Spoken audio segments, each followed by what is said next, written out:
All right. My name's James. I'm Patrick's dad, and I'm going to read you a poem by a man named Banjo Paterson. He was a famous Australian poet who lived in the late 19th, early 20th century. And this is when Australia was becoming its own country. And he's famous because a lot of people were finding out what it meant to be Australian and what Australia meant to them, and they looked to people like Banjo Paterson and stories that he wrote to understand what it meant to be from Australia and to live in that country at that time, or in that place in that time before it was a country. So it's called "The Man from Snowy River." It's by Banjo Paterson. It was written in the year 1890. It's about a it's about an unlikely hero who nobody believes can do the job, but they let him come along, and he does some pretty good work. So let's just read it and see what happens. So I'll explain things as we go along too, because it's a bit of an old poem, so some of the words might not be familiar to you, as they are not familiar to me. Okay. There was movement at the station, for the word had passed around that the colt, the horse, from old Regret had got away, and had joined the wild bush horses. He was worth £1,000, a lot of money. So all the cracks had gathered to the fray. All the tried and noted riders from the stations near and far had mustered at the homestead overnight.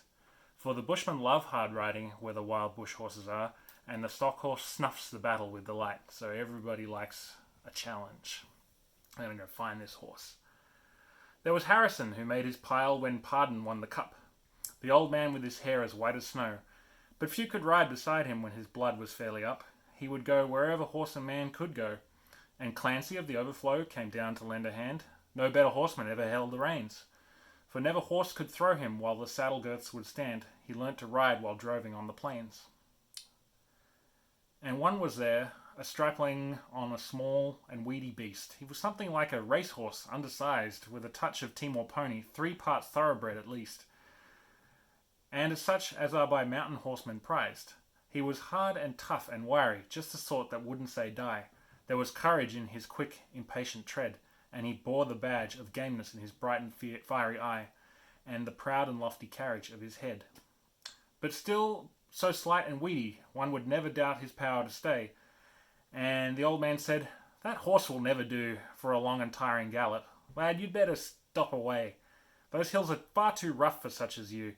So he waited, sad and wistful. Only Clancy stood his friend. "I think we ought to let him come," he said. "I'll warrant he'll be with us when he's wanted at the end, for both his horse and he are mountain bred."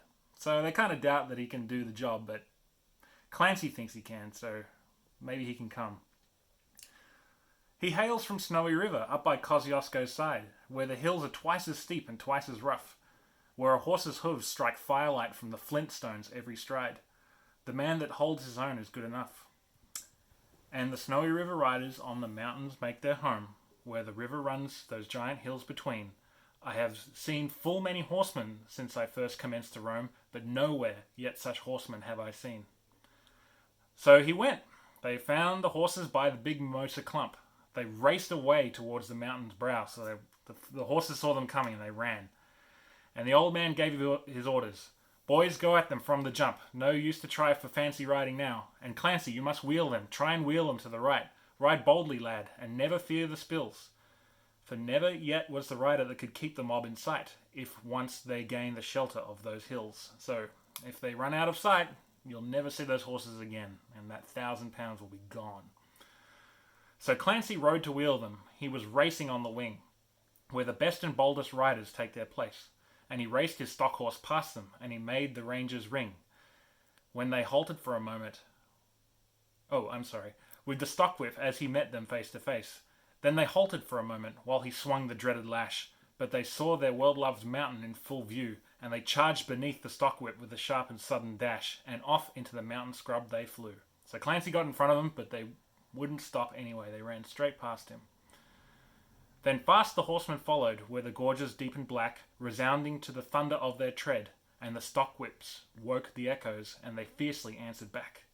From cliffs and crags that beetled overhead, and upward, ever upward, the wild horses held their way, where mountain ash and Kurrajong grew wide, the trees. And the old man muttered fiercely, "We may bid the mob good day. No man can hold them down the other side." So they think it's all over. When they reached the mountain summit, even Clancy took a pull. It might well make the boldest hold their breath. The wild hop scrub grew thickly, and the hidden ground was full of wombat holes, and any slip was death.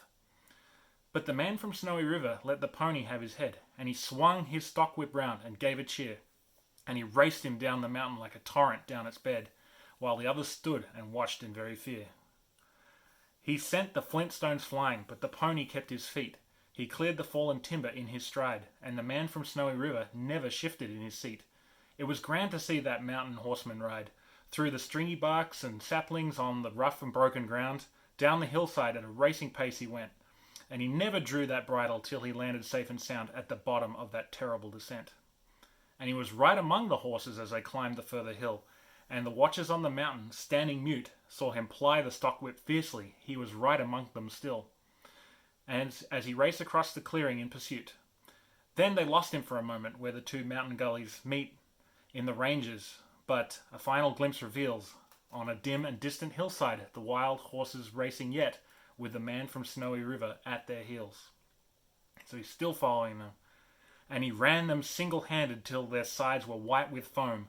He followed like a bloodhound on their track, till they halted, cowed and beaten. Then he turned their heads for home, and alone and unassisted brought them back. But his hardy mountain pony could scarcely raise a trot. He was blood from hip to shoulder from the spur. So he kicked him so hard that his poor horse was bleeding. But his pluck was still undaunted, and his courage fiery hot, for never yet was mountain horse a cur. And down by Kosciuszko, where the pine-clad ridges raise their torn and rugged battlements on high, where the air is clear as crystal, and the white stars fairly blaze, at midnight in the cold and frosty sky, and where around the overflow the reed beds sweep and sway to the breezes and the rolling plains are wide, the man from the Snowy River is a household word today, and the stockmen tell the story of his ride. The end. Hope you enjoyed it.